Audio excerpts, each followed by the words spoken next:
à vous tous. Ahlan wa sahlan, marhaba bikoum ya l'hbab, et ravi de vous retrouver cet après-midi dans notre émission Touhacht Bladi avec un tout petit retard, comme vous le savez, à l'occasion justement du championnat du monde donc de l'escrime qui a lieu actuellement ici en Algérie et notamment aujourd'hui, bien sûr, on voulait absolument être parmi vous dans notre émission Touhacht Bladi avec des invités comme vous les aimez, des invités de marque qui aussi vont vous présenter le travail donc lié à notre identité algérienne, notre patrimoine. En grande majorité, il faut le dire, ce sont aussi des femmes et on est très fiers de les recevoir. Alors nous recevons cet après-midi dans notre émission Touhacht Bladi Lydia Ladjouzi. Bonjour Lydia. Bonjour Linda, merci de nous accueillir à chaque fois et de nous permettre de transmettre tous les messages par rapport aux actualités qu'on a et ce qu'on organise. En tout cas, merci à vous, Lydia Ladjouzi. Vous êtes une femme très active. Vous drainez beaucoup de monde. Et grâce à vous, on découvre, nous aussi, nous, en tant que médias, on découvre un nombre important de femmes artisanes, d'artisans, d'artistes, des personnes qui font aussi dans l'art culinaire. Plein de belles choses. Encore une fois, merci de découvrir des Algériennes, des Algériens dans les quatre coins du pays, il faut le savoir, parce que ce ne sont pas que des gens en grosse majorité d'Alger. Mais vous avez aussi des personnalités que vous nous faites découvrir et grâce à toutes ces personnes, nos émissions sont de plus en plus belles parce que c'est avec les invités que se fait la qualité d'une émission. En tous les cas, merci d'être là. Merci à vous. Pour moi, c'est ce plus grand plaisir quand j'arrive à repérer une personne avec un plus et la faire découvrir, c'est mon plus grand plaisir.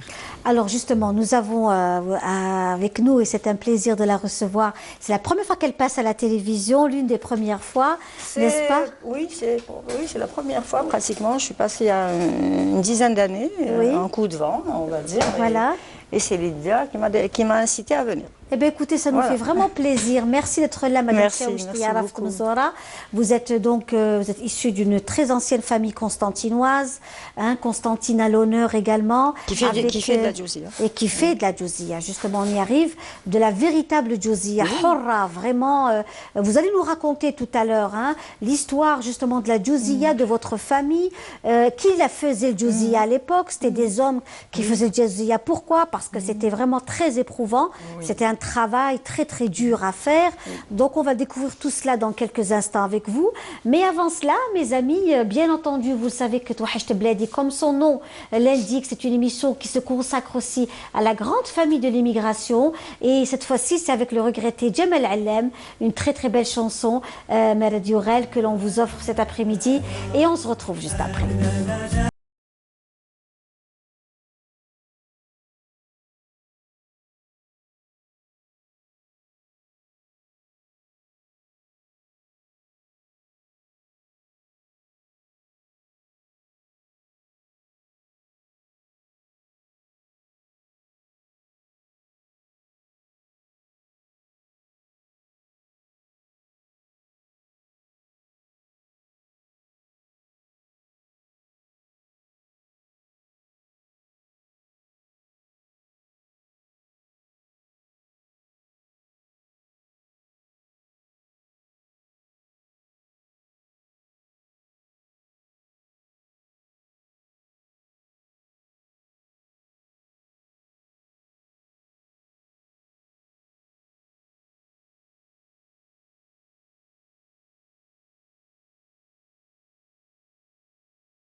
Voilà, et de retour dans notre émission Touahcht Bladi avec justement cette très belle chanson du regretté Djamel Allem que l'on vous offre cet après-midi dans notre émission Touahcht Bladi. Marhaba bikoum ya l'hbab, en essayant d'être ce rayon de soleil qui vient réchauffer les cœurs de ceux qui sont seuls cet après-midi, en ce dimanche après-midi. Vous êtes en week-end, en grand nombre d'entre vous, et on est là pour être ce relais de la famille, de nos traditions, de notre coutume, de ce qui se passe chez nous en Algérie, ce qui se fait en Algérie, parce que c'est aussi une Algérie qui avance avec des projets économiques, culturels, artistiques.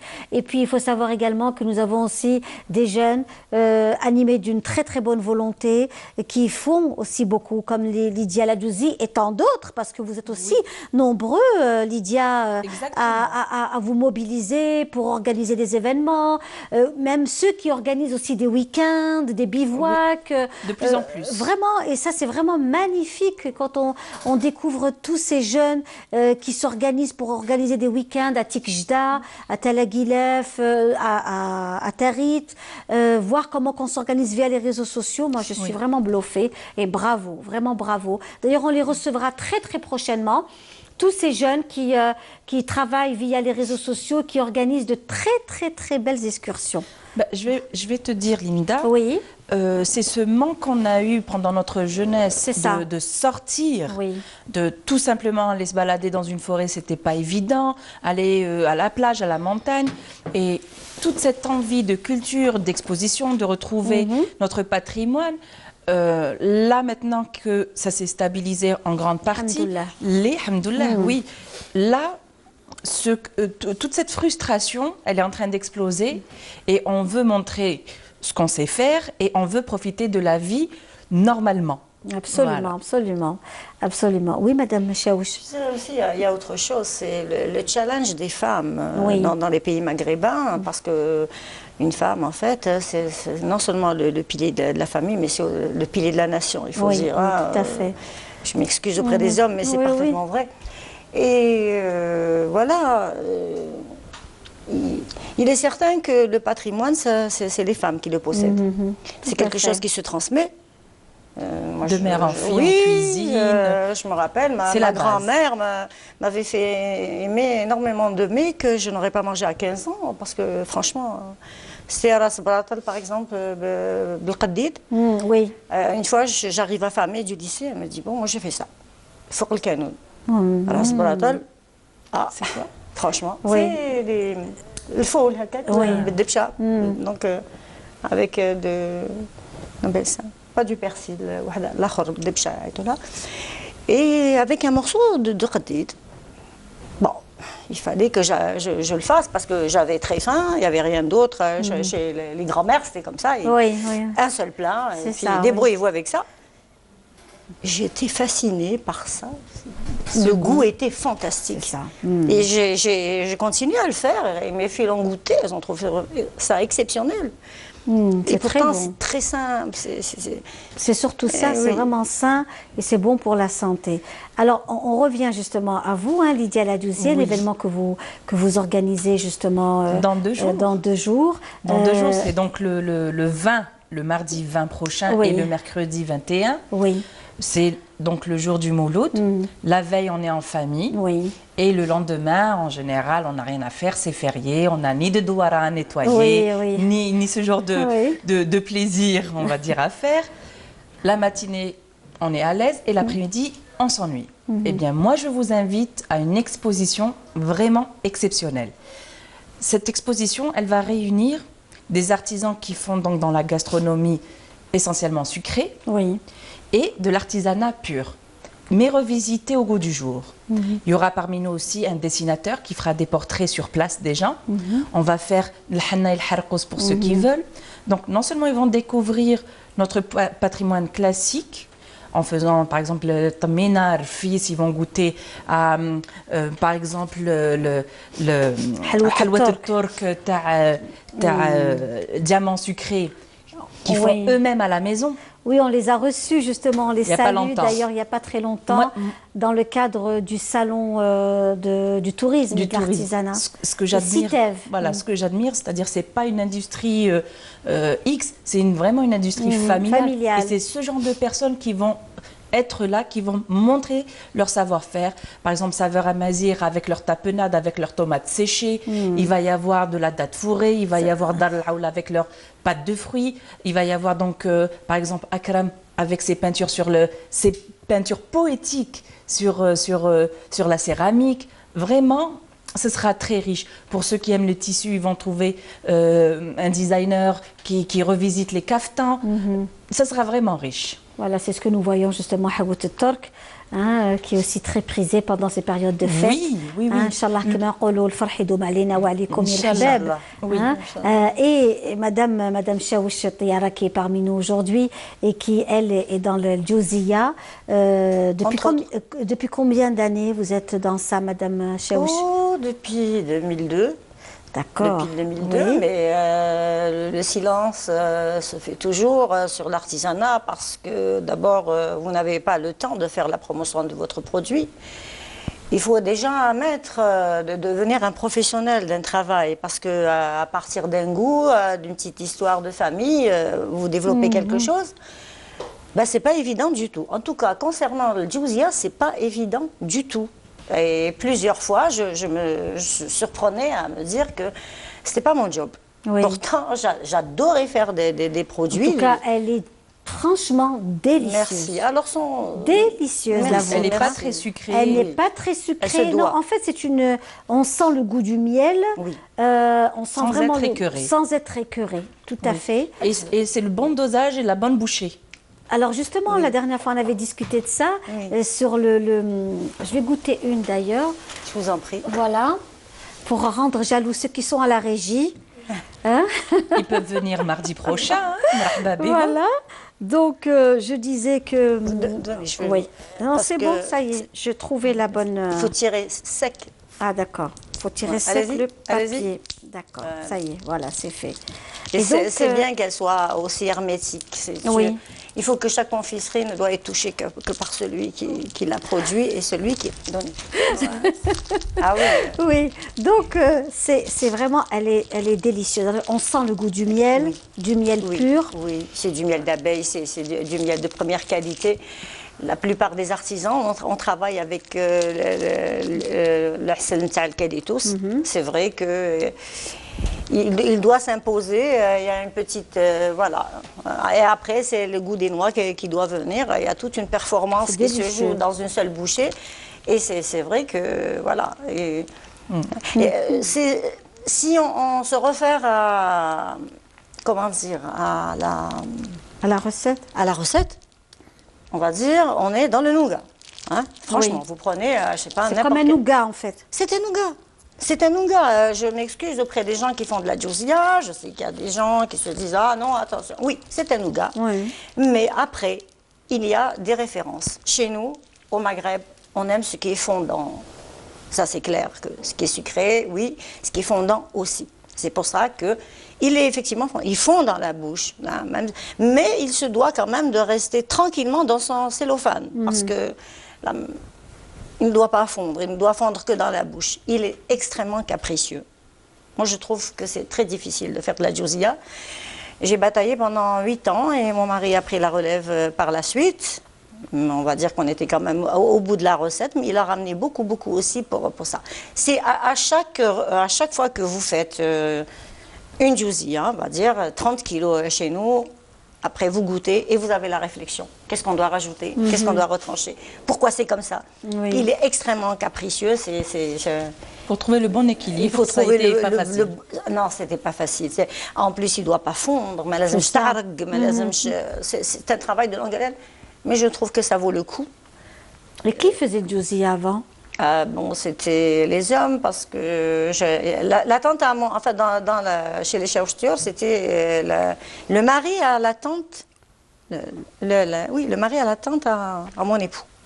Sa tante, donc, avait un mari qui était forgeron. Oui. C'est bizarre, hein, quand même. Oui. Il était forgeron et il fallait quand même un forgeron pour préparer tous les ustensiles. Donc, en cuivre, comme partout, ça c'est international. Oui. Vous préparez les confiseries de ce genre dans du cuivre. Et par la suite, comment tenir tout ça? Je sais qu'il avait fabriqué une espèce d'armature qui soutenait donc avec le Burma. Et ensuite, bon, il n'y avait pas de gaz. Il n'y avait pas de gaz, il n'y avait pas de tabouna. C'était la cendre, c'était le charbon, voilà. Oui. Donc il faut attiser le charbon, il fallait toute une histoire autour de ça. Donc des maîtres confiseurs seraient venus lui dire, bon écoute, on va s'associer, à toi donc toute l'armature, oui. etc., à nous le travail, et évidemment, ils ont travaillé ensemble, donc forcément, ça veut dire que la recette, il l'avait. Ça a duré toute la nuit. C'était 8 bonhommes, en tout cas, qui se relayaient 4 à 4 avec des grandes spatules en bois. Pâte. Travailler le miel déjà. Le chauffer à bonne température, travailler le miel, donc le sucre, puis le miel, qui sont à égal oui. pourcentage.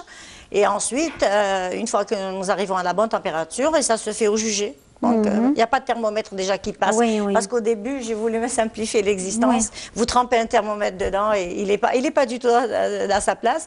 Donc, il fallait revenir à la vieille tradition, c'est-à-dire le palper des petites boules. Et ça, on retrouve ça aussi dans le nougat international. Oui, c'est-à-dire oui, que soit il y a la température donc électronique, c'est sûr, mais il y a aussi des artisans qui travaillent au palpé. Ils savent, bon, vous avez une boule qui se tient plus ou moins, etc., etc. Ça mériterait un film. Absolument. C'est un travail passionnant. D'ailleurs, je vous inviterai probablement un jour à venir assister carrément. Plaisir.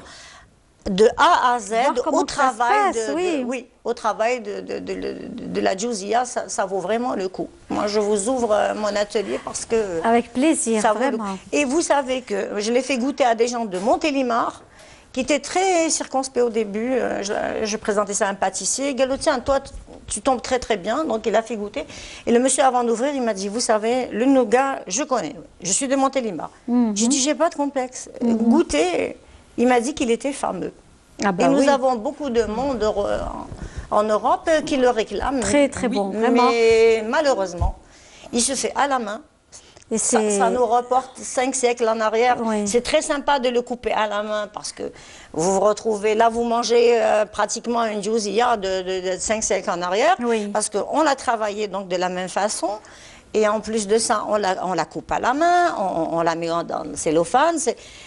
Mais quand même, c'est ardu comme ça. Ah oui, c'est clair, c'est clair. C'est clair. Donc, vous y serez aussi à l'exposition de l'événement. Bien sûr. Donc, mardi et mercredi. Mardi et mercredi au niveau de l'hôtel Sofitel. L'hôtel Sofitel, au lobby. Voilà. L'accès est gratuit. Venez en famille, venez avec vos enfants. Comme ça, les enfants vont découvrir notre patrimoine. Comme ça, ils ne vont pas avoir juste une image de la vieille poterie. Non, c'est beaucoup plus riche que ça. Absolument. La nouvelle génération apporte aussi une certaine modernité. Dans 10, 20 ans, 30 ans de cela, ce sera aussi une référence. Donc, il faut découvrir ça maintenant, venir avec ses enfants, les emmener dans les expositions. Moi, à chaque fois que je dis, dès qu'un enfant commence à poser des questions, il est capable d'aller dans les expositions et c'est comme ça qu'on donne de la culture à ses enfants. Et puis, on salue également ceux qui sont aussi partie prenante de cette initiative. Nous avons donc, entre autres, donc, vous faites le djouzia et vous faites également, Madame Chaouch. Je fais des pâtes de fruits, je fais des confitures aussi. Alors, nous allons voir les pâtes de fruits que vous nous avez aussi, que vous nous proposez.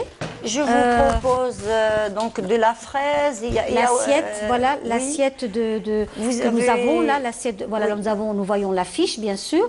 Vous avez de 13h à 19h au niveau du lobby, du Sofitel. Nous voyons donc les pâtes de fruits, voilà, dans une belle assiette de Boumehdi, le Hachmi Boumehdi, que l'on salue. C'est un grand ami de l'émission. Nous avons aussi ces confitures, c'est les vôtres également. Donc, ce sont des confitures de... Actuellement, c'est les agrumes et on travaille selon la saison. Donc, très bien. Dès que vous avez, c'est toujours de la confiture, la citron, orange et pomme, je crois. Voilà. D'accord, très bien. Donc là, ce sont de très jolis emballages qui donnent aussi envie. Oui, ça se professionnalise. C'est ça. Voilà, ça c'est un grand plus un bon packaging. Oui. Moi, quand j'organise un événement, ça fait partie aussi de mes exigences envers les participants. Oui. Je leur dis toujours, lorsqu'une personne vient dans les expositions, elle n'est pas obligée d'acheter. Donc c'est vraiment lui faire passer un bon moment. Donc découvrir, se relaxer, avoir un bon accueil. Oui. Tout ça, ça fait partie du show, si on veut. Oui. Parce que la personne qui vient à ce genre d'exposition, c'est pour se faire plaisir. Alors, donc voyons, le packaging, voilà, alors le packaging fait partie de tout ça. Tout à fait. La Madame Chaouch excelle. Et voilà. Et nous avons Dal Aoula aussi. Oui, Dal Dal Aoula qui excelle aussi dans Oui. le packaging également. Absolument. Ils font de très très jolies boîtes, emballages pour prendre à l'étranger, faire découvrir aussi nos confiseries, nos confitures. Et elles font aussi de la très bonne date fourrée. De la date fourrée, Voilà. avec donc il y a des pignons, il y a des pistaches, il y a l'ouze. Vraiment, ce qu'ils vont découvrir durant cet événement de 2 jours, c'est de nouvelles saveurs également. Oui. Il va y avoir avec nous le bon goût, avec ses confitures à la fenouil, avec il y a aussi une dame qui fait du miel, qui fait de la pâte de cacahuètes, beurre de cacahuètes au miel. Oui, oui. Donc vraiment, Bon ils vont goût découvrir. aussi le fait. Oui, c'est ensemble. Bon goût aussi. Voilà, c'est bon goût. Oui, tout à avec fait. une dame qui fait avec le miel. Madame Boukamel. Exactement. Que nous avons reçu aussi. Exactement. Ce petit mélange, franchement, où est-ce que vous allez le trouver ailleurs? Absolument. Donc, absolument. marhaba. Voilà, donc de très bonnes choses sur le plateau. On remercie également la pâtisserie, notamment la Rose Magique, la Rose Magique avec Madame donc Hadjira Khiyar qui est au golf, Mouradia, et qui fait de très très bons gâteaux traditionnels. Vraiment, regardez les taber et Ghribiya, vraiment comme vraiment à l'ancienne, comme nous la faisions donc à la maison, comme on l'a fait à la maison. C'est toujours bon pour prendre un bon café au lait, le café de 4 heures ou le petit déjeuner. Nous avons aussi tcherek msakkar ou le qamirat également. Un très bon aussi maqrout l'asl. Il a l'air délicieux. Il est délicieux en tous les cas, le maqrout de Madame Hadjira Khiyar, la Rose Magique, c'est vraiment un très très bon maqrout. Tous ces gâteaux sont délicieux. Voilà, c'est ce que nous voyons. Maqrout l'asl, bellouz, frit. Donc voilà, à l'ancienne. Et nous avons aussi samsat al-ajin. Donc voilà. J'espère que ça donnera des idées aux personnes qui ne sont pas à côté de nous pour les faire. Voilà, surtout ça. Oui, tout à fait, parce que c'est quand même important. La belle samsa, vraiment al-ajin, ma'asla. Et puis nous voyons la belle tammina, puisque le mouloud est à nos portes, la très belle tammina de toujours Madame Hadjira Khiyar, donc la Rose Magique, que l'on salue cet après-midi dans notre émission Touhacht Bladi. Très très bonne tammina que nous allons goûter d'ailleurs tout à l'heure. Qui nous donne vraiment envie. Oui. Ah oui, elle a l'air succulente. Elle a l'air succulente. Et elle a décoré avec des pistaches, d'après ce que je vois. Des pistaches, absolument, absolument. Elle a décoré avec des pistaches. Nous avons l'arayish aussi, l'arayish qui est vraiment le gâteau royal. Ici dans Alger, l'arayish est très très prisé. C'est comme le qnidlet, ziriyat. Voilà, c'est l'arayish également. C'est un gâteau très prisé et il est délicieux. Vraiment délicieux. Donc voilà, cette belle sinia, comme on l'aime chez nous. C'est important d'avoir une table garnie. Toutes nos fêtes, toutes nos fêtes sont riches par cette culture gastronomique qu'on met vraiment en avant. Par exemple, demain soir, pratiquement tout le monde va faire quelque chose. Un dîner, que ce soit rishta ou la tchoucha ou la hajamfoura. C'est le moment où on se rassemble en famille, où c'est quand même spécial le mouloud. Oui, c'est vraiment spécial comme ambiance. Tout à fait, tout à fait. Alors justement, on va remercier Madame Chaoucha d'avoir été parmi nous aujourd'hui, de nous avoir fait découvrir son travail. J'espère qu'on vous recevra aussi souvent dans l'émission Touhacht Bladi. Vous nous fassiez découvrir ce que vous faites. Oui, il y a les pâtisseries aussi de l'Est qui sont excellentes. Très bien, oui. Il y a un savoir-faire bien sûr. Très particulier. C'est ce qui fait la richesse de notre pays, vous savez. Ce que nous avons sur cette sinia, ce sont des gâteaux traditionnels algérois. C'est du vieil Alger. Mais nous avons aussi des spécialités de l'Est, de l'Ouest, du centre, des hauts plateaux, du sud algérien. Donc ce sont différentes spécialités. Oui. Et l'Est Il est particulier parce qu'il y a différentes influences. C'est-à-dire qu'il y a des échanges comme ça entre les êtres humains. Oui, il y a des échanges. Il y a une richesse entre les êtres humains. La dolma, c'est turc, c'est... Voilà. Il y a plein de choses. Grec. Voilà. Oui, tout à fait. Les influences méditerranéennes sont très mixées. Et les pâtes, les bonnes pâtes italiennes. Oui. Là, c'est la gourmande qui parle. Et qui, elle, en fait, ces pâtes viennent de Chine. De Chine, donc bien vous voyez sûr. toute l'histoire. Mais quand même, c'est les Italiens qui ont donné cette renommée mondiale et rajouté cette fameuse sauce qui les rend. Voilà. Ils vivaient à Alger aussi, les Italiens. Oui. Moi, j'ai un membre de ma famille qui prépare les cannolini et à ravirer. Et je dis, mais comment tu... Elle me dit, c'est ma voisine italienne. Oui, donc, oui, tout à fait. Elle voyait qu'elle séchait des pâtes, par exemple. Tu sais sécher des pâtes? Skikda, oui, bien sûr. Skikda, une grande communauté. Il y a tout à fait, il y a un village, il y avait aussi un quartier italien à Skikda, où on avait fait justement l'émission Qada, on avait eu beaucoup d'influence italienne. Oui. Voilà, c'est ce qui fait la richesse, même les fraises, quand on sait que c'est un Italien qui avait donc mis la fraise, au niveau de l'Algérie, c'était un grand pôle d'immigration. De l'autre côté, la température, le climat de notre pays est quand même unique. On peut avoir de la neige et on part à la plage en une journée. C'est vrai. Donc vraiment, c'était l'idéal pour tout le monde de venir ici. Tout à fait. Voilà. En tous les cas, on va laisser Madame Chaouch partir. En tout cas, merci d'avoir été parmi nous, Madame Chaouch Tiara. Donc, d'être là. Et puis j'espère que vous allez encore venir et nous présenter votre travail. Certainement. Parce que c'est vraiment important pour nous dans Touachecht Bladi. Voilà, donc nous allons certainement monter de belles choses où nous allons carrément organiser des émissions spéciales liées par exemple qu'à l'art culinaire, musique et où nous aurons des personnalités comme vous et comme tant d'autres parce que l'Algérie vraiment pilule de personnes de votre genre qui sont souvent cachées et c'est important de les faire découvrir. Parce que l'artisan, c'est vrai, n'a pas forcément le temps de présenter parfois son produit. Mais c'est très important. Parce qu'il est au cœur de... Oui. D'où la communication est vraiment importante. Ah, bien sûr. Bien sûr. De nos jours, oui. En tout cas, merci beaucoup. Merci, on vous laisse partir. Linda. On va apprécier un reportage de Nessiba Djaïdir. Justement, elle était au musée des Beaux-Arts d'Alger pour, souvenez-vous, la céramique, puisque nous avons reçu les maîtres céramistes qui étaient justement, ils sont passés chez nous en exclusivité dans Touachecht Bladi. Et Nessiba Djaïdir a fait un très très beau reportage sur ce sujet. Merci, madame.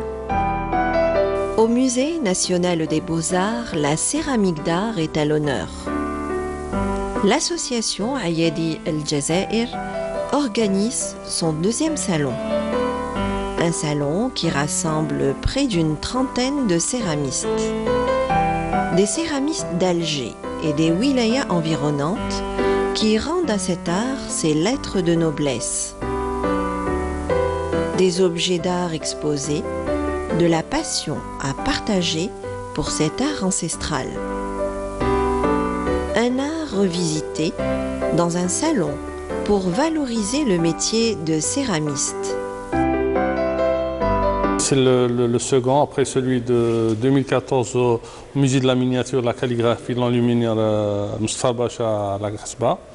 Donc c'est un rendez-vous qu'on donne au public en général. Et aux gens qui fréquentent les musées en particulier, parce que c'est une certaine frange de la société. Donc, on montre le savoir-faire de nos artisans.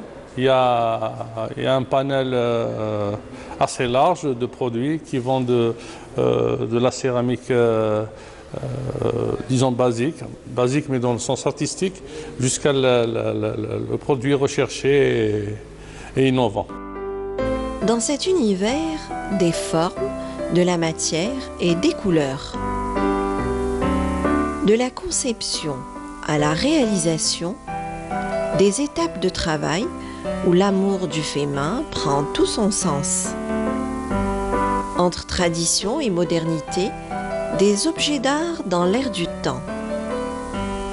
Des objets décoratifs ou utilitaires réalisés en pièces uniques ou produits en petites séries. De la précision, de la rigueur dans un métier d'art qui nécessite aussi un grand sens de l'observation. Passion et patience pour arriver au résultat escompté. Je me lance maintenant vers la décoration parce qu'à l'origine, je faisais les modèles et je suis modéliste à l'origine, maître artisan en céramique et designer. Je faisais les modèles pour les céramistes. Maintenant, on a décidé de nous convertir vers la décoration, c'est-à-dire vers le produit fini. C'est une nouvelle gamme pour nous. Les fontaines, les appliques, bien sûr, on n'a ramené que cela parce qu'on n'avait pas beaucoup d'espace. Dans cet espace dédié à la céramique d'art, un savoir-faire où se mêlent passion et amour du fait main. Chaque œuvre d'art mérite l'attention. Ces exposants ont présenté leur dernière création. Ils ont été sélectionnés pour la qualité de leur travail et la variété de leur production. C'est la première fois que nous venons en Algérie pour un séjour court de 8 jours. Malgré tout, on a eu le temps de profiter de toutes les beautés artistiques, historiques. Et l'exposition que nous venons de voir présente, j'ai trouvé, énormément de variétés. On a vu plusieurs musées à Oran, à Tlemcen et bien sûr à Alger. On a vu beaucoup de céramiques anciennes, mais là justement, même les céramiques de tradition ont la vivacité de couleurs récentes et surtout beaucoup sont renouvelés, manifestent l'art. Et je trouve justement que cet amphore-là manifeste à la fois la tradition dans l'amphore et la modernité dans le fait de la dévoiler à travers un voile de céramique. Donc je trouve cette exposition très belle, pour ça très originale. Ce salon valorise la tradition, la créativité des métiers et des techniques de la céramique. Des métiers de la terre et du feu où l'on peut innover sans être en rupture avec l'art ancestral. Des métiers qui mettent en valeur le riche patrimoine culturel algérien.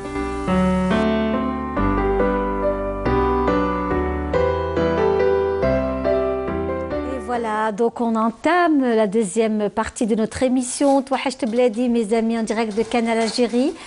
Touhacht Bladi, votre émission depuis Alger avec des invités. On disait de très beaux événements qui vous attendent également, notamment à partir de mardi et mercredi, on le disait, et avec notamment Lydia Ladouzi qui nous présente aussi des personnalités du monde du patrimoine, liées au patrimoine, notamment à l'art culinaire.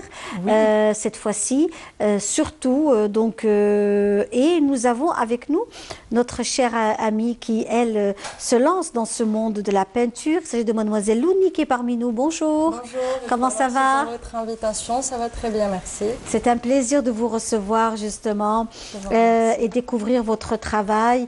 Vous-même, donc, vous êtes étudiante à l'université. Oui, je fais des mathématiques à l'université de sciences et technologies Hawali Boumediene. Oui. Et en parallèle de cela, vous êtes dans la peinture, et une peinture bien particulière. Là, on a mis les djouziyas dessus, hein, n'est-ce pas, Lydia? Exactement. Mais vous, vous êtes inspiré, on va vous montrer quand même. Hop là. Voilà, donc le travail fait par notre amie Sarah Louni. Il s'agit notamment d'une peinture. Vous êtes inspiré de quoi? Principalement, la personne qui m'a inspiré les motifs berbères dans mon travail, c'est ma grand-mère. Oui. Qui avait un très Alors joli vous savez, on tatouage va au enlever cou. Djouzia, on va la mettre de côté. Oui, allez-y. Et ma grand-mère a un très très joli tatouage au cou que je salue d'ailleurs. Oui, à l'ancienne, ce genre de tatouage n'existe pratiquement plus aujourd'hui. C'est l'une des femmes qui m'a le plus inspirée dans ma vie. Oui. Et notamment par ses tatouages. Elle vous suit cet après-midi? Oui, sûrement. Et la symétrie dans mon travail le côté très ligne, très millimétrique, ça me vient de ma formation de mathématiques, de la rigueur des mathématiques. Voilà, donc là c'est aussi... Et puis vous avez mis des cordons là. Vous avez mis des cordons, donc... Oui, mes inspirations sont très berbères et africaines. Oui. J'aime recycler des matériaux. Donc les cordons que vous voyez là, c'est des cordons que j'ai dénichés. C'est des restes de cordons. Mes inspirations africaines se voient surtout à travers les couleurs que j'utilise. Et la géométrie. Et la géométrie aussi, oui. Oui. Voilà. Donc, est-ce que c'est votre première participation à ce genre d'exposition? Non, j'en ai fait quelques-unes, mais c'est la première fois que j'ai la chance d'exposer avec Madame Lydia Lajouzi. Oui. Qui est une femme exceptionnelle. Elle est exceptionnelle. C'est pour ça qu'elle est avec nous aussi. Oui. Hein. C'est un grand plaisir. Elle est exceptionnelle. Sarah, je l'ai découverte sur Facebook. Oui, sur les réseaux sociaux. À force qu'il y ait des partages de plusieurs personnes. Et j'avais assisté à une exposition pour rendre visite aux copains-copines. Oui. On apprécie aussi d'aller visiter des expositions. Et là, quand je l'ai vue, directement, il y a eu moi ce que j'appelle le coup de foudre amical. C'est ça. Et franchement, j'espérais un jour qu'elle expose à l'un de mes événements. Voilà. C'est un honneur. Je tiens à revenir sur notre première rencontre. Je ne sais pas si tu t'en souviens. C'était mon anniversaire. Et elle a tendu la main à son stand et elle m'a offert un cadeau. Et elle m'a donné 2 conseils que je retiens. N'aie jamais peur de tes pinceaux et n'aie jamais peur d'effacer pour reprendre, car autrement tu n'apprendras jamais. C'est génial, bravo. C'est très beau, hein. C'est 2 très beaux conseils. Et ça me revient en tête à chaque fois que je commence un travail. Ah ben. C'est beau, ça, n'aie jamais peur de tes pinceaux. Oui, oui, oui. Super. Et elle doit croire en elle parce qu'elle a beaucoup. Ça peut être dans un sens figuré aussi. Oui, hein, oui, oui. Dans la vie, dans tes dessins, dans le futur, etc. Exactement. Alors, il faut qu'elle ait confiance en elle. Si vous voulez, tout à fait. On va encore voir ce que fait notre amie, donc Sarah Louni. Nous avons ces bocaux. Vous faites aussi dans la récupération, parce que c'est ce qui est aussi très tendance en ce moment. Je fais d'abord dans la récupération.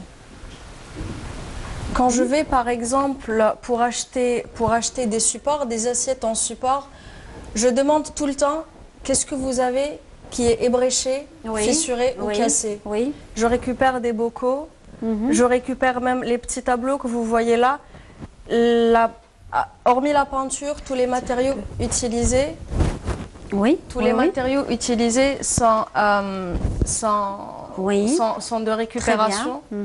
Donc c'est mon père qui m'a ramené le verre. J'ai utilisé du contreplaqué derrière qui en fait est un calendrier de bureau. D'accord. Et ces tableaux-là m'ont été inspirés par des lectures que j'ai faites. Notamment un très très beau livre de philosophie qui s'appelle Ainsi parlait Zarathustra. Et quelques bouquins de Paulo Coelho. Et mes lectures m'inspirent beaucoup dans mon travail également. Bah écoutez, c'est magnifique. Sarah, vraiment formidable. 24 ans. Voilà, 24 ans, encore étudiante et qui se lance aussi dans ces expositions. Vous-même, Lydia, en finissant toutes ces rencontres, parce que vous en avez fait pas mal, depuis déjà quelques années, on vous suit de très près. Et aussi, il faut le dire, grâce à vous, grâce à d'autres personnes aussi qui organisent aussi ces événements. On peut découvrir beaucoup de personnes qui ont des dons cachés. Exactement. Qui étaient professeurs à l'université, dans de grandes multinationales et qui ont tout lâché pour le produire. Ça me fait rappeler à Hayat Zarhouni, à tant d'autres qu'on a reçus. Qui est médecin. Bacha, notre ami Bacha, tout à fait. Fethi Benouniche. Oui. Franchement, moi, ça fait maintenant 19 ans que je peins sur le verre. Et ça fait plus de 10 ans que j'organise des événements. Mais comment je suis arrivée à ça? Comme j'ai dit, il y avait une frustration pendant les années 60, les années 90, où on n'avait pas où. Moi, j'ai toujours peint. J'ai des photos de moi adolescente. Ma première expo, je l'ai faite à 16 ans aux Beaux-Arts. Mais ce n'était pas assez. Et les rares expositions où j'étais invitée, il y avait un décalage. Je ne me sentais pas, parce que je me considère comme artisan et je préfère laisser aux autres juger si je suis artiste ou pas. Donc, ma place, j'étais pas à l'aise. on m'a donné une opportunité de commencer à organiser et à rassembler autour de moi les copains-copines qui avaient le même état d'esprit. Et c'est de là que je donne, c'est-à-dire j'ouvre mes expositions aux événements, aux artisans qui ne trouvent pas leur place dans des différents événements culturels. Et c'est comme ça qu'on déniche des personnes qui n'ont pas forcément le temps d'avoir une carte d'artisan, d'être totalement dans ce monde-là. Et entre autres, voilà, c'est des personnes comme Sarah. Je rebondis sur ce qu'elle vient de dire. Le décalage qu'elle a connu, nous, les gens de ma génération, on a la chance de ne pas le connaître grâce à des personnes comme Lydia. C'est rassurant pour moi, à l'heure d'aujourd'hui, d'évoluer à côté d'une personne comme elle. Enfin, ça va déjà de par le fait qu'on fait toutes les deux de la peinture sur verre, ça va bien au-delà. C'est par exemple une personne qui, quand j'ai quand même un petit coup de blues parce que je suis frustrée, j'ai pas le temps de peindre. Parce que je révise, je l'appelle et elle me remet sur les rails.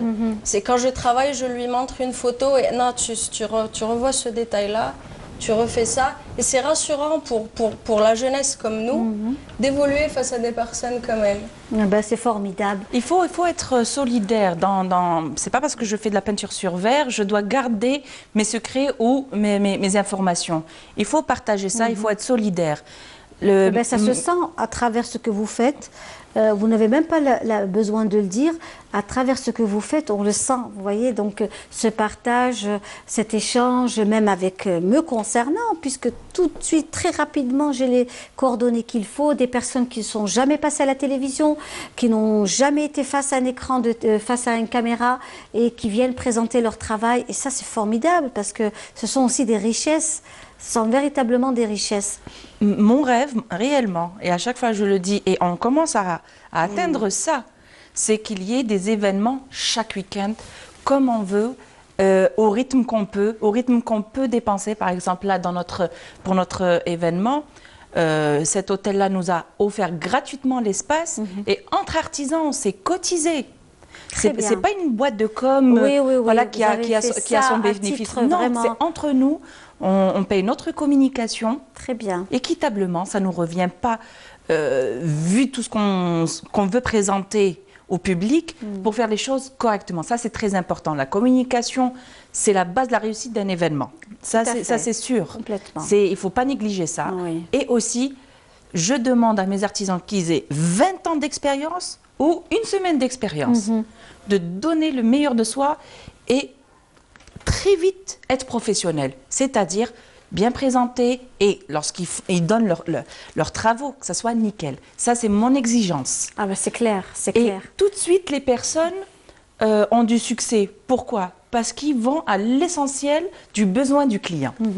Tout à fait. Et je salue également Madame Nabila Sarri Brahimi, qui, elle, la tenue que je porte aujourd'hui est signée d'elle, par elle, qui fait des merveilles, elle aussi. Des merveilles. Et c'est une personne formidable. Extraordinaire, Nabila Sarri Brahimi, qui a aussi été sélectionnée dans le cadre du Grand Prix de la NAR, du Grand Prix de l'artisan. Voilà, donc on la félicite aussi pour la sélection, on lui souhaite plein succès à elle également. Et au travail qu'elle fait, vraiment. En parlant de ça, le premier prix sera en expo avec nous. Tout à fait, Monsieur Allel. Monsieur Allel, qui est aussi mon maître, parce que je fais une formation de fusing, et c'est mon maître. Il sera parmi nous le 20 et le 21. Très bien. Ses créations seront en tout cas parmi nous. Eh bien, écoutez, c'est parfait, Lydia Ladouzi, on va vous laisser partir. Merci pour votre Et on remercie également notre chère amie Sarah Louni pour sa première sortie, son baptême de feu, face aux écrans, face à la caméra. Et puis, j'espère que ce ne sera pas la dernière. Ah ben c'est la première, il y en aura très certainement. Et il faut savoir également que votre événement, encore une fois, ce sera donc le mardi et le mercredi. Un grand événement qui se fera donc autour du monde de l'artisanat, de l'art culinaire. Le Mouloud, c'est pas... Certes, c'est essentiellement la veille, l'île et le Mouloud, mais pendant 2 jours, on peut venir apprécier des taminettes, rfis, halouet turc, des dates fourrées, djouzia. C'est une belle sortie. C'est une très belle sortie. Et être à la rencontre des personnes, encourager l'artisanat et la production nationale. Parce que dans un lieu sécurisé. Dans un lieu sécurisé, donc marhaba. Tout à fait. Et puis, on va justement là en vous laissant partir, suivre un très beau reportage sur notamment le burnous. Hein, le burnous, qui est aussi, c'est de l'artisanat, c'est exactement le burnous de Ouled Naïl que l'on va apprécier ensemble et on va retrouver d'autres invités. Merci. Merci à Linda. vous. Merci à bientôt. beaucoup. À bientôt. Au revoir. Au revoir. De la contrée de Ouled Naïl, le célèbre burnous de Mes'ad est en train de devenir désuet. Il faut plus d'un mois et plus d'1 kilo de laine de chameau pour tisser un burnous comme ça. À 15 000 dinars le kilo de laine, le burnous qui pèse à peine 500 grammes peut revenir à plusieurs millions. C'est donc cher, lent et très peu rentable. Des fois, on a des bénéfices et parfois rien du tout. Ça dépend. En hiver, on gagne à peu près 2 à 3 millions. En été, absolument rien. Ça dépend aussi de la qualité du travail. La plupart du temps, j'achète la matière première à crédit. Si je n'avais pas de crédit, je ne travaillerais jamais. Le marché est en berne. Il n'y a plus rien. Regardez à peu près ça, ça coûte cher et ça prend énormément de temps pour le faire.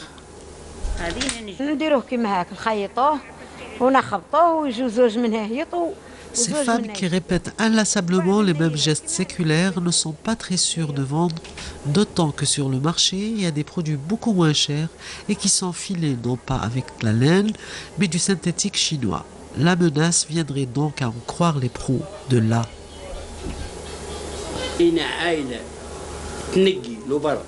Avant, 7 à 8 familles à peu près vivaient de l'artisanat du burnous. C'est toute une organisation. D'abord, il y a celui qui fournit la matière première qui est la laine, celui qui la vend, qui la lave, qui la file, et puis enfin qui la tisse. Toutes ces petites mains vivaient exclusivement du burnous lobar. Le produit chinois a tué vraiment lobar. Maintenant, avec 10 000 dinars seulement, on peut fournir en burnous chinois toute la famille. L'authentique burnous, ça ne marche plus. Avec un savoir-faire millénaire, ces femmes qui tissent patiemment l'obal sont incertaines pour l'avenir de cet artisanat qui risque de disparaître si du sang neuf n'est pas injecté dans ce secteur mémorable. Voilà, de retour mes amis, Canal Algérie, Touachecht Bladi. Et oui, on a tout à l'heure abordé le sujet notamment du mouvement associatif, la société civile qui s'organise, qui fête à sa manière nos fêtes religieuses, mais pas que, qui organise aussi des salons artisanaux, et c'est une excellente initiative. On reste dans ce mouvement associatif avec notamment cette fois-ci, on va aller à Miliana avec Madame Bouzard qui est parmi nous cet après-midi. Marhaba bik. Allah yahfadek, merci. C'est un plaisir de vous recevoir parmi nous, Madame. Et vous êtes aussi membre de l'association Les Amis de Miliana, avec Monsieur Lutfi Khouatmi. Exactement. Que l'on salue justement, qui est un fidèle téléspectateur et que l'on connaît très très bien. On l'avait reçu aussi l'année passée. Donc, et cette association est très très active, hein. Oui. Vraiment active. Vous organisez des choses merveilleuses à Miliana au niveau de la maison de la culture. Alors, le but de cette association, c'est de faire tout d'abord revivre la culture à Miliana. Oui. Donc, nous organisons plusieurs choses. Donc, nous avons les cafés littéraires. Oui. On essaye d'être assez ponctuel au niveau de l'organisation des cafés littéraires. Oui. Qu'on a reçu des gens formidables. Quand je cite entre autres Monsieur Boudjedra, oui. nous avons reçu Monsieur Djebar, nous avons oui. reçu Monsieur Zawi, oui. etc. Donc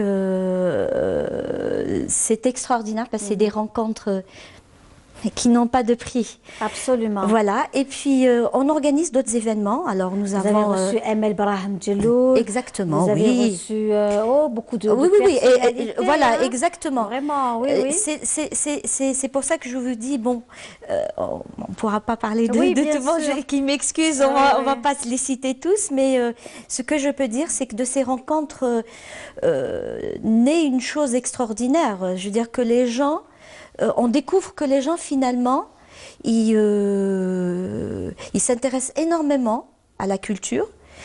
au livre, à l'écrit. Et nous sommes vraiment parfois surpris par la présence de certaines personnes. Et c'est pour ça que je dis c'est vraiment formidable. C'est des rencontres qui n'ont pas de nom, qui n'ont pas de limite. Hein. C'est extraordinaire. Absolument. On organise aussi des randonnées. Alors, nous faisons visiter la région de Miliana, donc avec la participation de d'autres communes. Donc, il y a, on a fait le Hajjot, on a fait la région de Indefla, le barrage de Indefla, etc. Donc, il est en marche. Hein. Oui. C'est solide, c'est solide. Ouais, l'autre Firfatmi, c'est un sacré gaillard qui vient de marcher. Donc c'est plusieurs kilomètres. Et puis vous avez rendu hommage à ces fameux pompiers qui sont décédés donc récemment. Oui.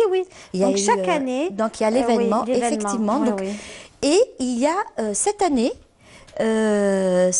l'événement, on a inauguré un site qui était fermé, qui était le site entre le Zakar et Hammam Rira, qui est époustouflant. Hein. Je ne vous dis pas la nature qu'on a, la nature algérienne est extraordinaire.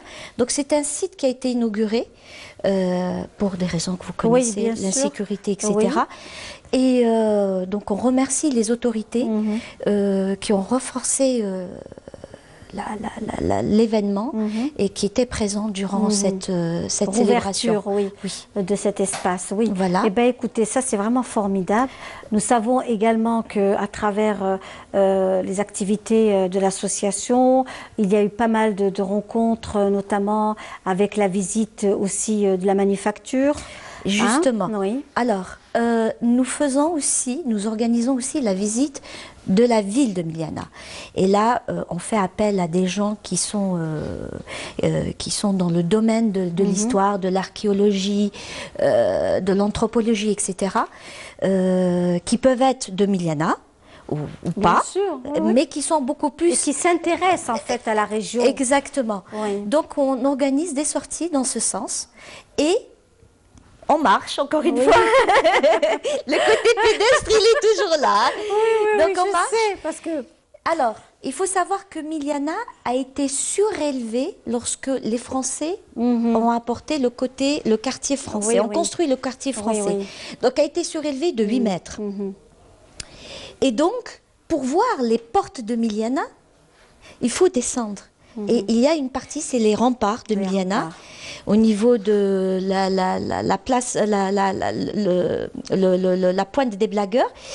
Donc, c'est Hadik el-Jiha, c'est une falaise, il faut descendre, et c'est là qu'il y a la fameuse porte de Miliana, qui existe encore. Bon, il n'y a pas le bois, il n'y a pas la porte, mais il y a l'arcade. Et c'est là qu'on constate le surélèvement de la ville de Miliana. Et donc, il y a la manufacture qui fait partie du circuit. Il y a le musée de l'émir Abdelkader, qui était la maison de l'émir Abdelkader. Une maison qui a été offerte par des Milianais lorsque l'émir Abdelkader est venu renforcer la lutte à Miliana. Et il y a aussi le Darih. C'est ça. Le Darih de Sid Ahmed Ben Youssef, qui récemment a réouvert ses portes. Donc on remercie encore une fois le directeur de la culture de la Wilaya avec le maire de Miliana, qui ont fait un travail dans ce sens. Et puis voilà, Miliana petit à petit est en train de sortir de l'anonymat, alors qu'elle a quand même... Ah oui, les mines. Alors les mines de Miliana... Pourquoi les mines de Miliana sont connues? Parce qu'on a extrait le fer, qui est un fer inoxydable. Et avec ce fer, on a construit 2 monuments qui sont connus mondialement, qui est la Tour Eiffel et la Statue de la Liberté aux États-Unis. C'est quand même pas rien. Je veux dire qu'on a là quelque chose qui est extraordinaire et dont on ne parle pas. Voilà. Et puis, bon, bien sûr, il y a d'autres sites. Nous avons des écrivains, de grands écrivains qui sont venus, qui ont séjourné à Miliana. Nous avons des personnes illustres qui ont séjourné à Miliana. Donc, on essaye par ce biais. Et il y a aussi des hommages. Le dernier hommage il y a eu deux hommages. Il y a eu un au sujet de mon père, qui est Nadir Bouzad, qui est le chef de l'expédition du Dina, qui est un enfant de Miliana. Donc la polyclinique de Miliana porte son nom et on lui a organisé un hommage récemment. Il y a eu Monsieur Belhaj. Alors Monsieur Belhaj et Madame Belhaj, à qui je fais un petit coucou. Aussi, on leur a dédié un hommage. Ce sont deux grands sportifs de Miliana, des basketteurs et des handballeurs respectivement, et des gens qui ont beaucoup fait dans le domaine du sport. Et puis autre chose, que aussi d'autres domaines, mais qui ont beaucoup marqué l'histoire du sport de Miliana et ailleurs. Magnifique, voilà. Vraiment, c'est formidable. Et je sais que tous les week-ends, il y a un rendez-vous, tous les samedis, un rendez-vous avec notamment des invités de marque qui viennent aussi présenter leurs livres, leurs œuvres. Et vraiment, ce sont des thèmes intarissables parce qu'à chaque fois, il y a du nouveau. Et cette fois-ci, justement, vous êtes actuellement au Palais de la Culture, avec notamment Madame Assia Ourif, que l'on salue aujourd'hui. C'est très bien qu'il y ait aussi beaucoup d'activités pour notamment fêter des événements religieux et que surtout la joie soit partout dans les cœurs des Algériens et que l'on puisse aussi se retrouver, se rassembler. Alors actuellement, vous êtes aussi au Palais de la Culture puisque pour demain, c'est ça ? Pour le 20, c'est-à-dire mardi, il va y avoir la table de Miliana, la table... Alors, c'est ça, alors parlez-nous un peu. Quelle extraordinaire idée qu'elle a eue. Alors, bon, bien sûr, la fête du Mawlid a toujours été célébrée, etc. On a essayé de faire des événements autour de cette fête. Mais là, on a quelque chose de beaucoup plus structuré. Alors, je trouve que c'est une brillante idée parce qu'elle a organisé, elle a structuré cet événement avec 5 jours avant le Mawlid al-Nabawi, avec le marché du Mawlid al-Nabawi. Donc il y a un marché, les gens vont venir acheter des produits artisanaux et qui sera d'ailleurs d'actualité, qui sera ouvert jusqu'à demain. Et donc pendant 5 jours. Et à partir de mardi, il va y avoir la célébration, comment on célèbre le Mawlid al-Nabawi dans plusieurs régions en Algérie. C'est formidable. Les invités d'honneur cette année, c'est nous, c'est Miliana. C'est extraordinaire, on est honorés, on est vraiment honorés. C'est pour vous dire que on est satisfait parce que voilà, notre travail donne un résultat, puis on est heureux, on est vraiment heureux, c'est super, c'est formidable. Donc voilà, alors c'est nous qui serons à l'honneur. Et puis il y aura la fameuse Menara de Sidi Ahmed Ben Youssef. C'est ça. Cette Menara, elle va jusqu'à Tlemcen, hein. Elle va jusqu'à Tlemcen, la Menara, oui, c'est ça qui est magnifique. Alors, elle passe de Cherchel, elle fait pratiquement la côte ouest, on va dire ça comme ça. Exactement. Et c'est quoi l'histoire de la Menara? Le Menara, c'était on représente le minaret du Darih de Sidi Ahmed Ben Youssef. Et les gens de Miliana, alors tout à l'heure nous étions en train de discuter avec vos amis, on parlait de la générosité des gens et de la pauvreté, etc. Alors, les gens de Miliana, comment entretenaient le Darih de Sidi Ahmed Ben Youssef? Eh bien, en célébrant cet événement, alors, il y a le minaret qu'on a reproduit en petite forme. On fait des petites mnarettes. C'est privatif, chaque famille fait sa mnara. Et alors ça peut être le sucre d'orge, des bonbons, la pâte à l'époque c'était la pâte de talaneb, c'était des boudins qu'on coupait en genre petits de kefta, ce qu'on appelle exactement, c'était. Et puis on remplissait ça, puis chacun par rapport à ses moyens remplissait cette mnara. Et cette mnara allait le jour de l'Ilt al-Moulid, elle allait au Darih, donc chaque famille ramenait son petit minaret, sa petite minara, et il y avait une vente aux enchères. C'est pas la minara qui se vendait, c'est ce qu'il y avait à l'intérieur. Et cet argent, après, donc on vendait aux enchères ce qui appartenait, ce qui était à l'intérieur de la Mnara, permettait de renflouer les caisses du Darih. Oui. Et c'est comme ça qu'on entretenait les lieux, qu'on entretenait les pauvres. Solidarité. Oui, voilà. Oui. C'était structuré, c'était fédéré, il y avait chaque chose était à sa place, c'était formidable. Absolument. Voilà. Et puis, si je peux me permettre, j'ai l'histoire la plus connue des minarettes. C'est lors de la célébration du centenaire de la présence des Français en Algérie. Alors, la famille Kastali, c'est une famille d'armuriers, de père en fils. Donc, un des membres de la famille Kastali a eu la brillante idée de faire, au lieu de faire le Mnara, de faire un bateau qui avait une longueur de 2 mètres.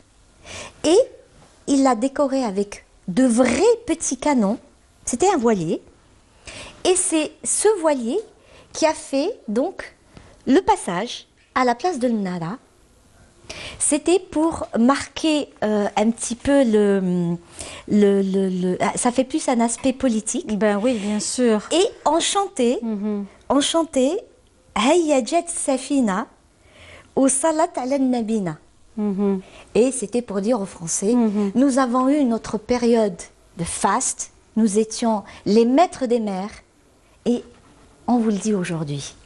Donc ce bateau est passé en 1930, et c'était cette façon de lutter. De lutter, absolument. Voilà, absolument. Ça c'est la Mnara la plus connue dans l'histoire des Mnarettes à Miliana. D'accord, en tous les cas, merci beaucoup. Merci d'avoir été parmi nous aussi, hein, Madame Bouzar, donc membre de l'association Les Amis de Miliana. On salue M. Lotfi Khouatmi également pour tout le travail qu'il fait avec tout son groupe et vraiment, on le salue vraiment parce que c'est un travail de longue haleine, hein, vraiment. Eh bien, écoutez, j'aimerais juste, si j'ai encore rapidement, un petit temps, je voudrais juste remercier le docteur Lies Bendali qui a participé à l'organisation de cet événement pour le mardi. Le repas sera organisé donc mardi. Il y aura des repas spécialement faits pour la fête de Miliana qui seront organisés par Naïma Ben Abdelwahab et Madame Belhadj.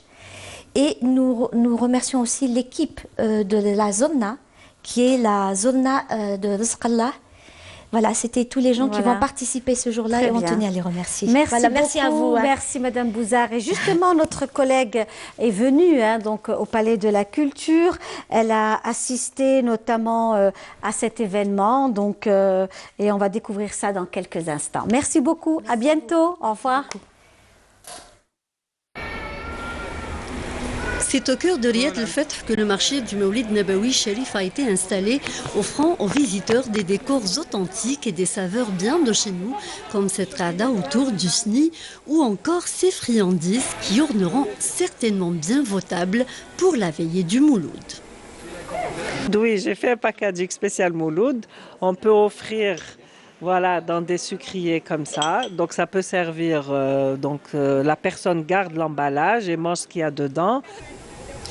Le Mawlid Nabawi Sharif, une occasion aussi pour rappeler les valeurs humaines nobles de l'islam et la solidarité avec autrui, le cas de cette association caritative. Nous occupons surtout des enfants handicapés, des familles démunies. Et tout ce que vous avez ici, c'est fait par les artisans de l'association, les adhérents de l'association. Et tout ce que nous vendons, tout ce qu'on vend, c'est pour acheter tout ce dont ont besoin les familles démunies, les enfants handicapés, à savoir fauteuil roulant, couches et tout ce qui s'ensuit. Ce marché fraîchement inauguré commence déjà à susciter l'intérêt des visiteurs, certains même émerveillés par l'originalité des produits exposés. C'est très créatif, c'est très beau. Là, les chocolats, on n'a pas envie de les manger, on a plutôt envie de les décorer avec, c'est très joli. C'est justement ça qui va m'inspirer. J'ai encore rien préparé, dès que j'y ai pensé, je dis tiens, je vais aller faire le tour. Et certainement que je vais trouver des tas de choses, des bougies, des nouellettes, des chocolats. Le mouloud avant, ce n'était pas des pétards. Il y avait d'autres moyens pour passer un bon mouloud. Il y avait des chemins, des bougies, Noël, etc. Plusieurs artisans et artisanes venus de plusieurs régions d'Algérie se sont regroupés dans cet espace dédié aussi à la valorisation du patrimoine. Pour le Maouloud, c'était le Maïdan. J'ai fait le Maïda avec mon style à moi, avec des couleurs assez vives, voilà. Et puis dans l'art musulman, j'ai repris le Lawha al-Qur'aniya, de la Madrasa al-Qur'aniya, avec des couleurs différentes, voilà, parce que ça fait partie de notre art musulman et notre art mauresque. Loin des bruits des pétards, place à la convivialité et aux flammes douces des bougies, au tesbih, à la lecture du Coran et la sira nabawiya de notre prophète, que le salut soit sur lui. Voilà, c'était là un très beau reportage de Samia Bouarour, donc autour de l'activité qui se déroule actuellement au niveau de Riyad el-Fath et également au Palais de la Culture, puisque on salue également Madame Essia Orif pour tout le travail qu'elle fait et bravo à elle. Alors on a aussi nos invités qui sont parmi nous, c'est un plaisir de les recevoir. Ils représentent aujourd'hui la fondation Abdelkarim Dali. C'est un honneur et un plaisir de recevoir notamment Madame Wahiba Dali. Bonjour Wahiba. Bonjour Linda, l'honneur est pour moi et je vous remercie de cette invitation. C'est un plaisir vraiment, Wahiba Dali, d'être parmi nous. Nous savons que vous êtes aussi très occupé. Monsieur Ismail Henni, marhaba. Merci Linda de nous avoir invités et merci à tous nos téléspectateurs à travers le monde. Même les planètes, Mars et Jupiter. Alors justement, vous êtes parmi nous aujourd'hui, vous deux, parce que vous êtes aussi donc, dans le comité organisateur, Monsieur Ismail Henni, concernant notamment les 10 ans de la Fondation Abdelkarim Dali. Le temps passe tellement vite, Wahiba. Je me souviens, les prémices de la création. Oui, depuis tout à 2008. Fait. Depuis jusqu'à aujourd'hui, donc c'est 10 ans. Donc déjà on les a fêtés à la ville natale de Cheikh Abdelkarim Dali, donc au Palais de la Culture Abdelkarim Dali à Tlemcen. Et on a mis tout le parcours de la fondation depuis 2008 jusqu'à aujourd'hui. Et depuis mai 2018 à ce jour, donc on a préparé le concours national du meilleur chant andalou sous le haut patronage de son Excellence, Monsieur le Président, Monsieur Abdelaziz Bouteflika, et sous l'égide du ministère de la Culture. Donc, et on est là, donc derrière, en cours pour avoir la finale qui sera pour demain. Donc, Inch'Allah, je vais souhaiter bon courage pour tous les lauréats, donc les candidats qui passent. On a 9 candidats, donc 3 voix féminines et les autres voix masculines. Donc on a passé les 2 jours, ils sont passés donc de 6 candidats. On aura 3, les restes, donc 3 candidats pour avoir demain, Inch'Allah, à l'Opéra d'Alger, donc le lauréat du prix Cheikh Abdelkarim Dali. Alors cette année, Monsieur Ismail Henni, la sélection de ces artistes, qu'est-ce que vous pouvez nous dire aujourd'hui dans l'émission Touhajt Bladi? La sélection, au début, elle a été un peu difficile parce que nous, les Algériens, on a tendance à toujours s'inscrire en retard. On attend la dernière minute pour pouvoir s'inscrire. On a eu première sélection, donc on a arrêté le nombre de candidats qui à 9. Mais après la clôture, il y a eu d'autres qui sont venus. On pouvait, alors que la date de clôture était mentionnée, et ils attendent après la date de clôture, on leur dit qu'ils n'ont qu'à s'inscrire dans 2 ans. Des fois, vous savez, il y a un problème de communication. Des fois, on apprend les choses à la dernière minute.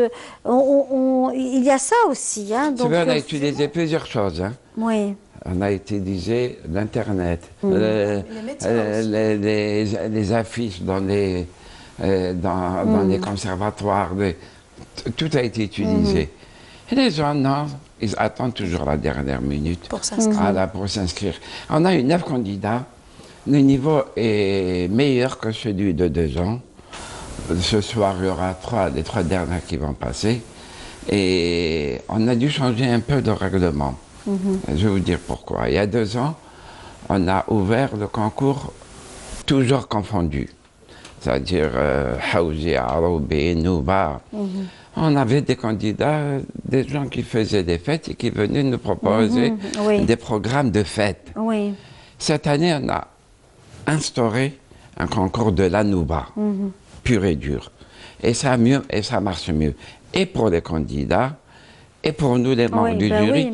Donc je précise que le membre du jury est international, puisqu'il y a parmi nous un Marocain d'élève Sarali à qui nous avons souhaité la bienvenue, qu'on nous souhaite la bienvenue. Il fait partie du jury. Donc, on internationalise un peu, si vous voulez, le concours. Dans 2 ans, il y aura peut-être... du Maghreb, donc. Il y aura un itinéraire. On ne doit pas rester seulement à Alger. Bien sûr, c'est clair. On ne doit pas rester à Alger. Bien sûr. Voilà. On doit se déplacer vers les autres villes, vers les autres pays. Oui, voilà. bien sûr. Pour toucher. Et pour le moment, on a des bons candidats. Ça va être difficile pour nous, les membres du jury, ce soir de... Délibérer le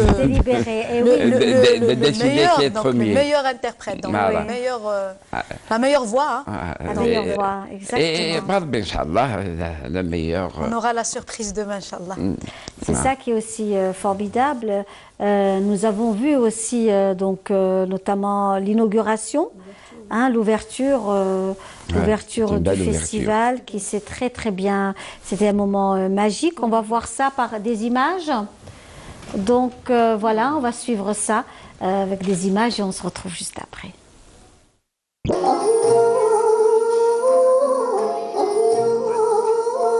Khouloud Benzada, Abdelmajid Neytamar et Hamza Bounab, 3 voix qui ont subjugué le grand public sous le regard des membres de jury composés par les chantres de la musique arabo-andalouse, ont été sélectionnés pour l'épreuve finale parmi les 9 candidats participants au concours du prix Cheikh Abdelkarim Dali dans sa 2e édition.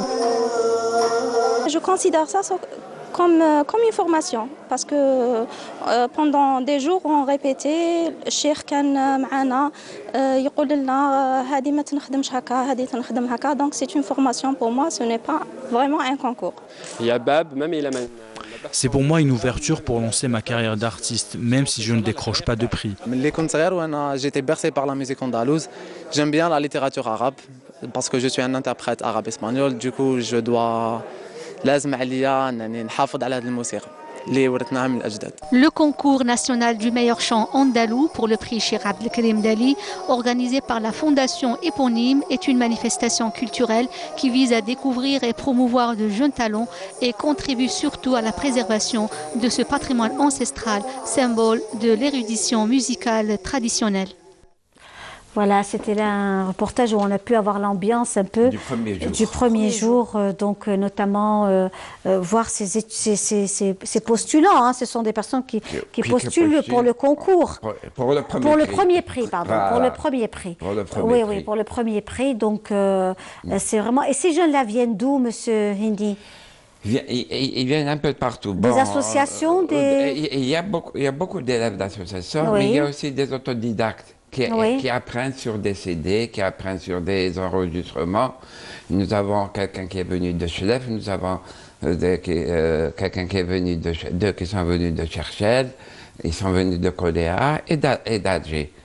Et la plupart sont des élèves d'associations, sauf celui de Chelef qui est un autodidacte qui aime la musique et qui a travaillé seul. Nous avons quelqu'un qui a fait déjà le concours un concours à Béjaïa, le concours Hachmi Galouabi, et qui veut refaire ce concours de la musique classique algérienne parce que ça l'a intéressé et il voit qu'il y a une différence entre la musique chabi et la musique classique algérienne où c'est plus difficile et plus enrichissant. Oui, c'est clair, voilà. Que c'est beaucoup plus dur. Donc, nous souhaitons bonne chance à tous les candidats. Ça va être difficile pour nous ce soir quand on va délibérer.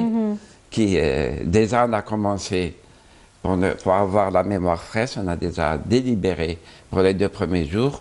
Et il restera le dernier jour aujourd'hui. Et après, on va avoir le dernier mot demain. Parce que c'est lui le président des jurys. Donc, non, c'est une tâche qui est difficile. Ah oui, j'imagine. Surtout que je connais presque la totalité des candidats. Oui, bien sûr. Mais ça fait rien, même ceux qui ont participé et qui sont arrivés quand même, et qui sont arrivés à ce niveau. C'est aussi une excellente, c'est une excellente expérience pour eux, et ça va les aider aussi à se développer et à évoluer. Je propose devant vous, ceux qui ont participé et qui n'ont pas réussi. La Fondation peut leur organiser des soirées où ils seront appelés à jouer, à se perfectionner. Tout à fait. C'est une proposition que je viens de faire devant vous et devant les téléspectateurs. Inch'Allah. Non, c'est vrai que ceux qui sont quand même arrivés à être parmi les finalistes, c'est quand même une qualité supérieure. Et je suis certaine, avec le regard et l'oreille donc vraiment aiguisée de M. Smaïl Henni, non, les membres du jury sont... c'est de haut niveau, bien sûr. Je donnerai l'exemple de Zadok Moukhdel. Bien sûr. Je donnerai l'exemple de Hassan Boukli. Bien sûr, oui. Je donnerai l'exemple de Hamoudé Ben Hamoud de Constantine, qui sont tous chefs d'orchestre et présidents d'association, et de Dédé Saïri, un docteur qui est un mordu de la musique classique algérienne et de Ala. Alors justement, puisque on parlait de toutes ces personnalités qui sont aussi présentes pour ce fameux prix. Alors, est-ce que le prix se fait chaque année, Wahiba Dali, ou c'est tous les 2 ans? Non, c'est tous les 2 ans, parce que déjà de préparer l'événement, ou déjà pour sélectionner les candidats, ça se fait pas facilement. Donc d'attendre les candidats, donc ils envoient leur candidature, et après de sélectionner donc les meilleurs des meilleurs. Donc comme dit M. Henni, donc c'est pas facile, et d'avoir aussi des partenaires qui nous aident. Donc c'est pas facile d'organiser un événement pareil. Donc que ce soit. Moi je sais que vous travaillez d'arrache-pied, hein, Wahiba Dali, bravo, parce que vraiment, je vous admire parce que vous êtes pleine d'humilité, et ça c'est vraiment, il faut le dire. C'est exactement effacé, pleine d'humilité, patiente. Très patiente, très sereine, toujours dans la positive attitude. Vraiment, bravo. Merci à vous, bravo. Des encouragements et des et vous êtes arrivée vraiment... elle a fait de grands pas. Elle a fait de très grands pas. On a fait le 10e anniversaire à Tlemcen. Ça a été une réussite, avec une conférence sur Cheikhna, qui a été mon premier professeur. Voilà. Et c'est tout un honneur pour moi que d'être président du jury, et c'est une lourde responsabilité. Voilà. Elle a fait un bon choix en tous les cas. Wahiba Dali a fait certainement un bon choix. Non, il le sait très bien, parce que c'est la deuxième fois. Déjà, il était président des jurys déjà en 2016, donc première édition. Donc on le refait maintenant, et espérons que ça va durer. Moi, je pense qu'il faut je vais encore lui demander d'internationaliser. Inch'Allah. C'est vrai, Inch'Allah. Il y aura du travail, mais Inch'Allah. Étape par étape, comme ça, elle va vraiment faire avancer les choses, et vraiment avec sa patience, sa détermination et son courage, parce qu'il faut avoir du courage aussi pour pouvoir aussi faire un travail de ce genre.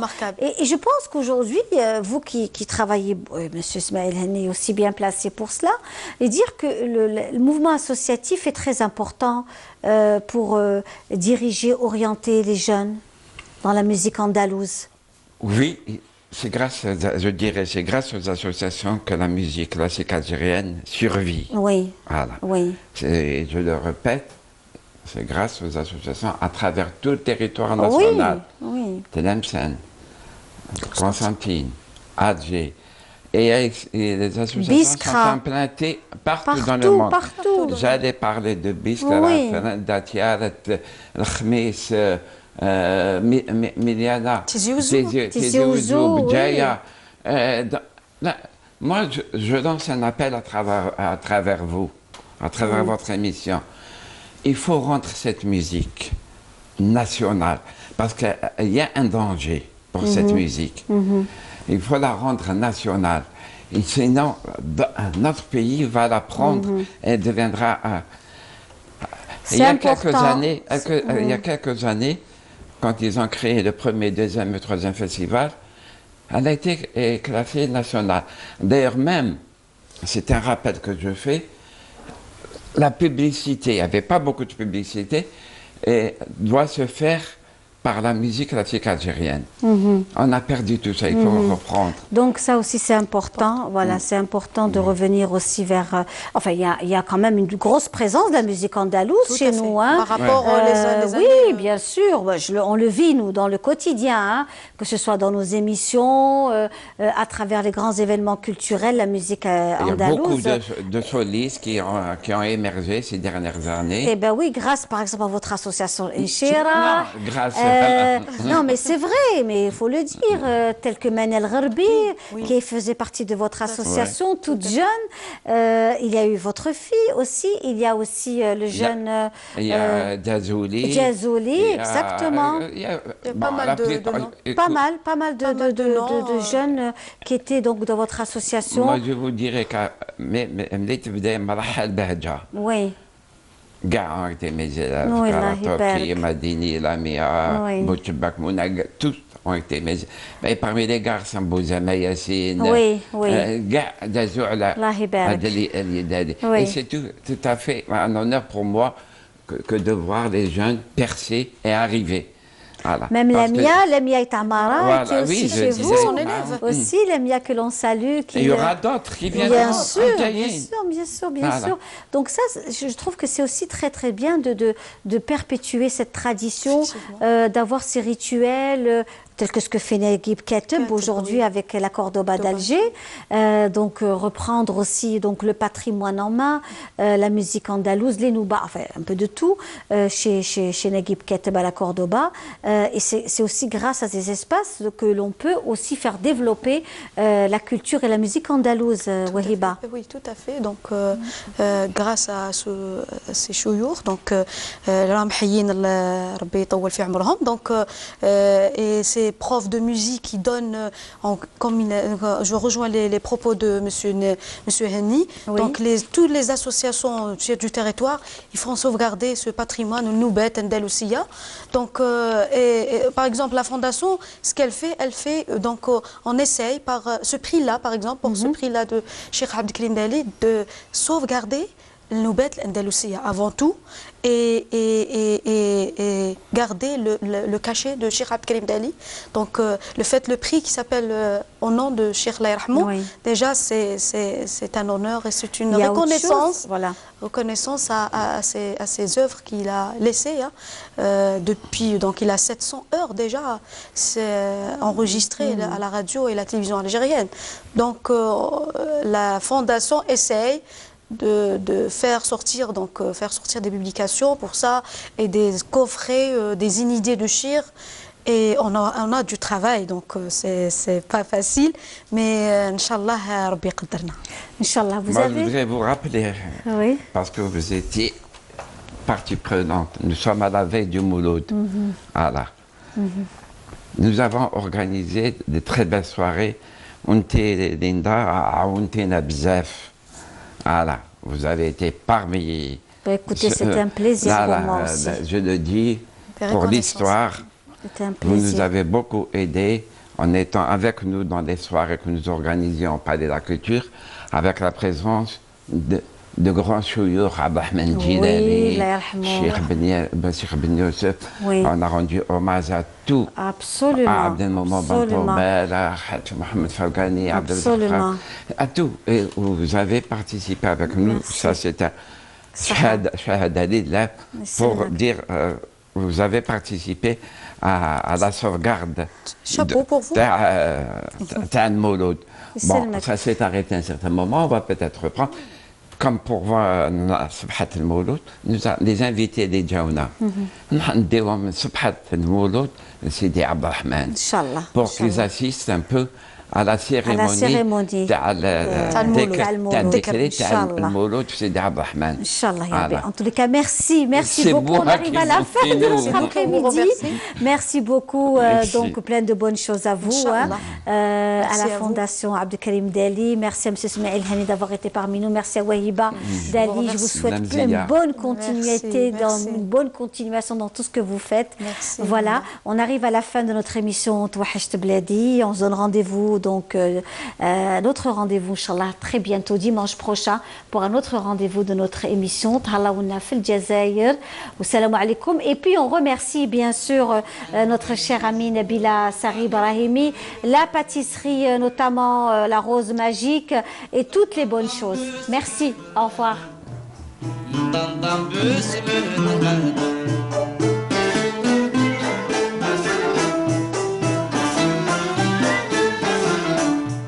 يا فهم الغرب لا تنسى القول صل على رسول الله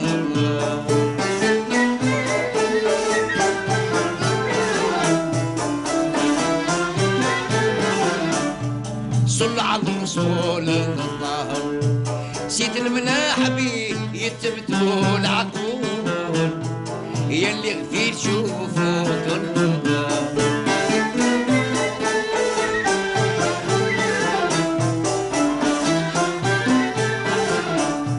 يلي غفير شوفوا اللي عطاه ربي في الملك يجود ربي يعلم لي حي